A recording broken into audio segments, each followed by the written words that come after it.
Alrighty. Okay, I do not have the most time in the world. I'm about to jump in the shower and go to work, but I think this is worth pointing out again. Gotta get the cat out. There we go. The real story is this: the real war is coming to the United States.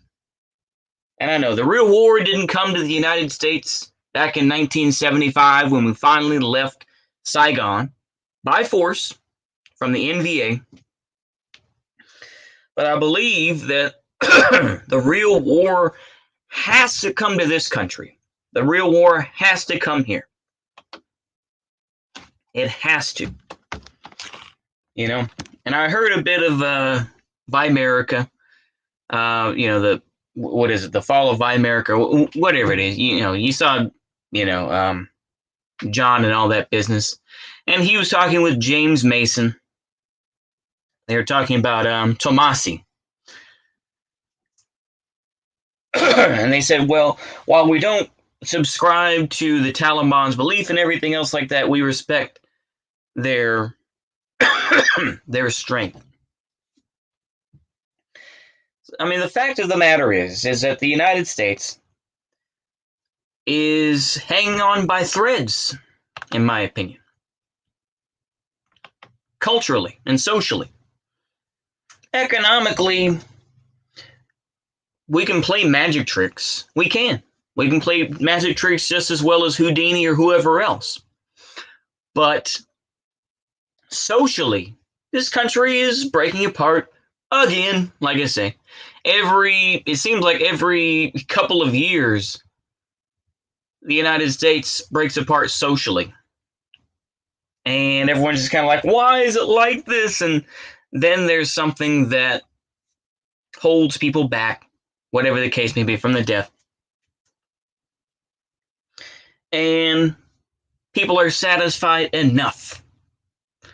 For whatever reason, there's something that pacifies people enough.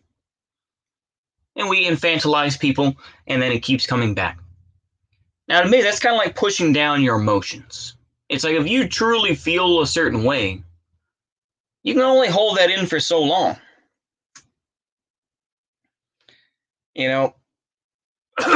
Eventually, this country will not have the economic goodies to pass out to folks to say, hey, climate change may be bad and everything, but here's a nice house and here's Xbox, bro, so you can play your video games and whatnot. That is disappearing. That is disappearing, in my opinion.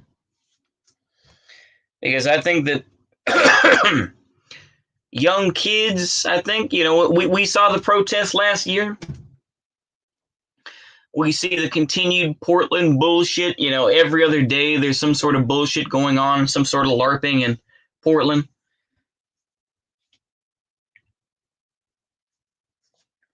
I believe that, something could potentially happen, but the real war has to come here.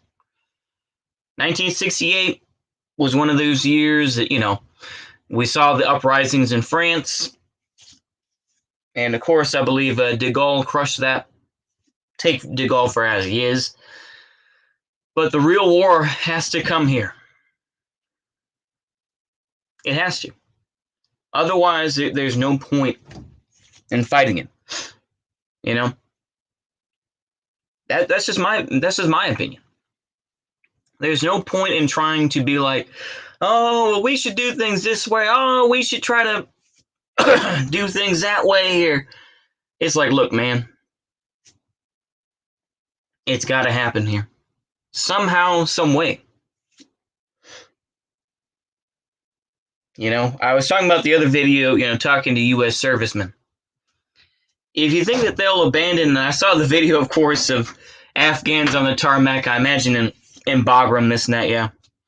More territories under control of one group / government in Afghanistan now than any other time in history. They actually could control the north this time around, yeah. Yeah. Like I say, I don't know a whole ton about de Gaulle. overall.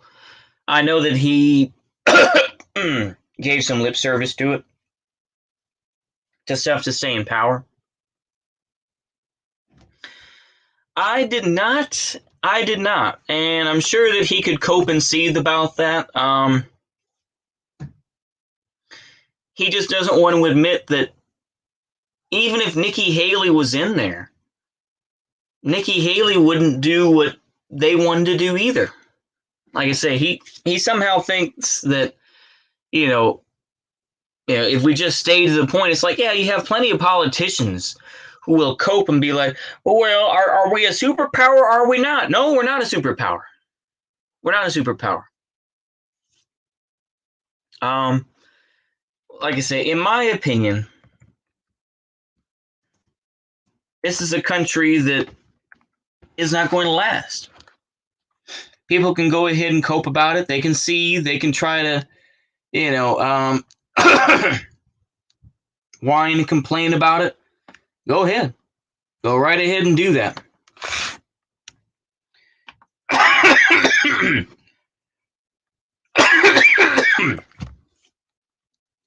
But at the end of the day, we see that this country will not succeed. Well, I'll put it this way, that this country will break apart, in that we see a country that is falling apart.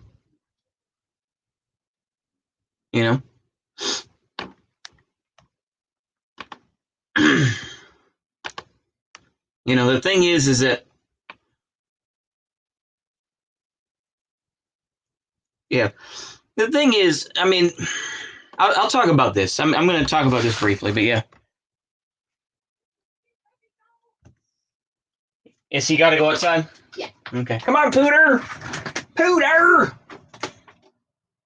There you go. I'll let him in. All right. Says, aha, I'm going to go to that room. Yeah, it's a live stream on his Twitter. It's only available on his Twitter right now. Oh, okay. The video said basically they had transgender friend in Afghanistan who was misgendered by the Taliban. Yeah, exactly. Like I said, there's so many folks who are like, we need to protect women's rights. Get the fuck out of here. I don't care about your fake ass bullshit,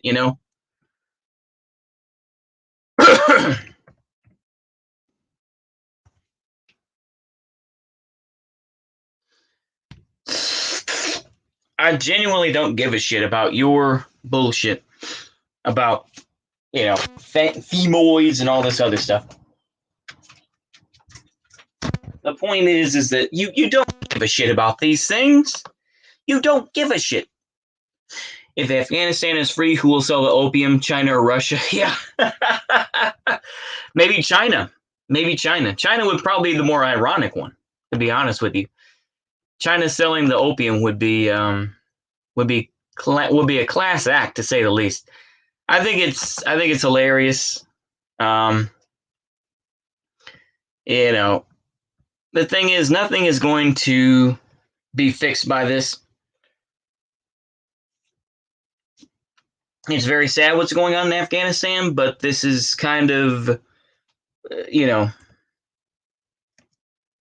surprising.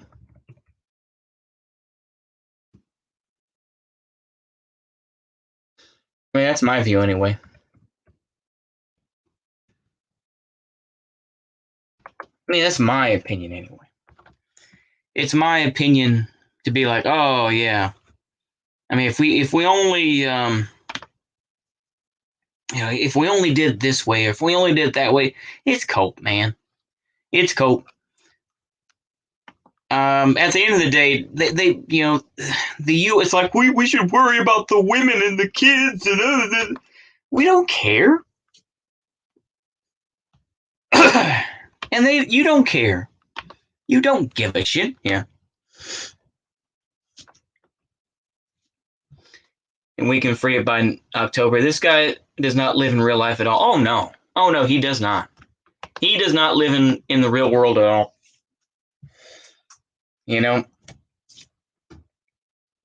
The thing is, people like him are never going to have their way. And they try to cover it up. They try to use a lot of subterfuge to be like, we care about women's rights. We care about, the LGBTQIA stuff. We care about this. They don't give a shit. Can I tell you that right now? They don't care. They don't care about any of that.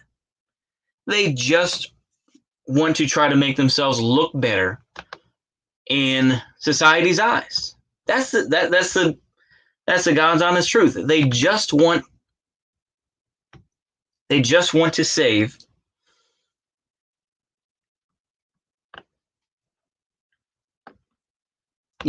Mo West, right? Yeah.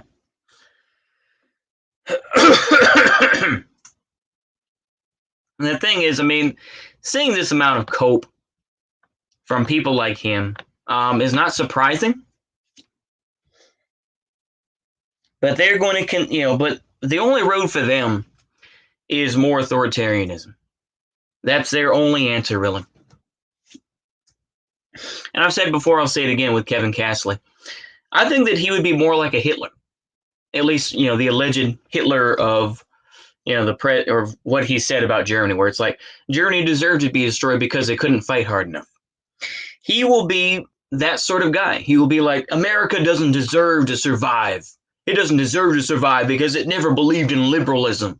It never believed in the liberalism that we liked, the thing is, he's got blown the fuck out so many times where it's like, I actually believe in, protectionism, bro, because I don't like working with China. How dare these big corporations do that? But then he still loves capitalism. It's like, this is capitalism. Why do you try to simplify and be like, that's neo-libs? Neo-libs do that, not, yeah. I doubt freaks defend the dancing boys shit from a lib perspective. Yeah. You're talking about Bakabazi? Yeah, I doubt that. I'm sure they'll be like, oh, well, Bakabazi was bad, and, the pedo stuff was bad, but yeah. Well, I'll finish up with this stuff because I could go for a good long while, but I gotta go by the bank before I go to work.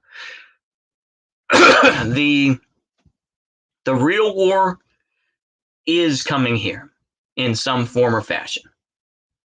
The real war is coming here. Period. End of story. It's coming here. And when it does, it's not going to be pretty. Millions will die. But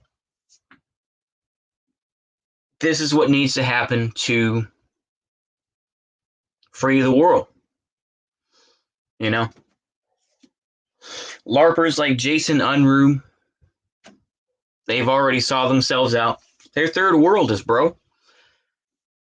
They don't believe in a revolution in the first world. They'll say, they'll try to subterfuge it and try to play some games with you to say, I didn't say there was no potential for revolution, but there's just not that much. And it's just, we don't care. The fact is that once that revolution comes, supported by whomever you want to choose, that's it. Now, will the United States fight as hard? Create a play about it like they made it into consent. Oh. Ugh. Yuck. I was going to say this, is that will the United States be willing to cede territory to rebels? That's a matter of opinion, isn't it? For example, you had the Alcatraz. Yep, see you later, Mad Baron. I'll try to finish up my point, but basically, will the U.S. cede territory if it is won? I'm not talking about Chaz, because Chaz was a complete LARP. A lot of folks have admitted it.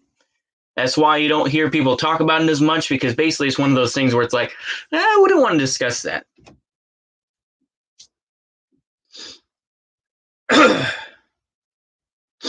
Yeah, R.E. Subway. Yeah, Subway.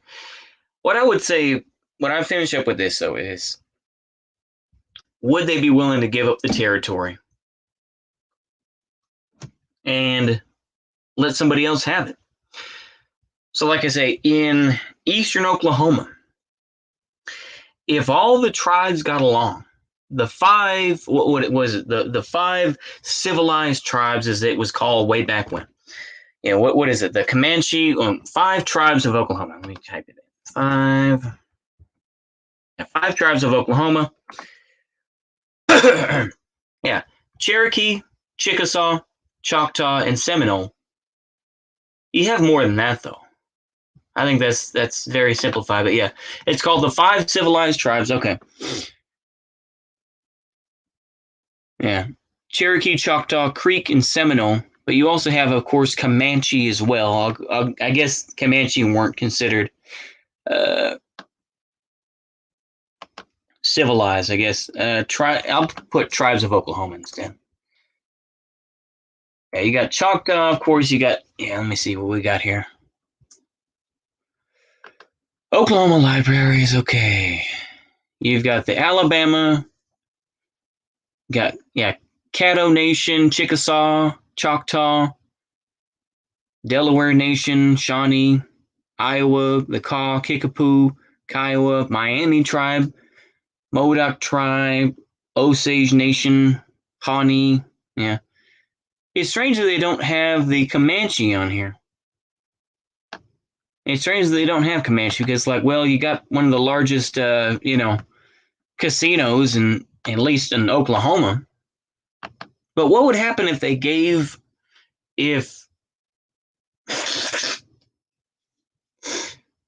Alfalfa Bill Murray, an old Oklahoma governor and segregationist, actually did support Oklahoma becoming a state for Native Americans? Yeah, there you go. I don't know about all that conflagration. Yeah. They probably don't. I'll be honest with you. They probably don't. Yeah, it will slowly fall apart, though. But I think this is another step. People are going to have to ask the question of whether or not they actually believe it's worth it. That's the real question, isn't it? Is it actually worth it to go through this stuff? Anywho, I'm just ranting and raving a little bit too long. Hopefully, y'all enjoy that. See you later. Goodbye.